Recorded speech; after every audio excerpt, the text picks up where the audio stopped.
Il y a plus de femmes qui n'osent pas, il y a plus de femmes qui ont le syndrome de l'imposteur. Et les hommes ont aussi des peurs. Mais la différence entre les deux, c'est l'égalité des genres. C'est qu'en fait, on vit dans une société qui a été créée par des hommes pour des hommes, ça s'appelle l'androcentrisme. Donc par exemple, quand tu rentres dans une pièce, les femmes vont avoir froid. Parce qu'en fait, la température de la climatisation a été calculée sur la température du corps de l'homme. Le corps de l'homme n'a pas la même température que le corps de la femme. Non, pas du C'est-à-dire, tout. c'est On combien? n'a pas les mêmes hormones, on n'a pas du tout le même système biologique. Ok. Ouais, C'est pas ça joue dans la 38, 30. Si, mais c'est pas la température où tu es le plus confortable. Donc nous, on aura beaucoup plus froid parce qu'en fait, les clims sont à 19, 18. C'est la température d'un homme, de zone de confort d'un homme.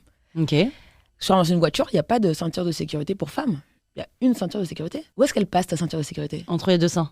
C'est pas du tout l'endroit parfait pour faire passer une ceinture de sécurité. Imagine, t'es enceinte, elle passe où ta ceinture? Sur le ventre. Ça n'a aucun sens. Pourquoi? Parce qu'en fait, la façon dont on calcule et créer les voitures, c'est qu'on prend le corps d'un homme, et pour une femme, c'est un demi d'homme. Donc on prend un homme, on divise par deux tous les éléments physiques, et on dit que c'est une femme. Donc il n'y a pas de sein, enfin il n'y a aucune différence qui sont faites entre un corps d'un homme et un corps d'une femme. Alors qu'en fait, c'est complètement différent. T'en as d'autres, des comme ça? Ah bah j'ai tout un livre. Hein.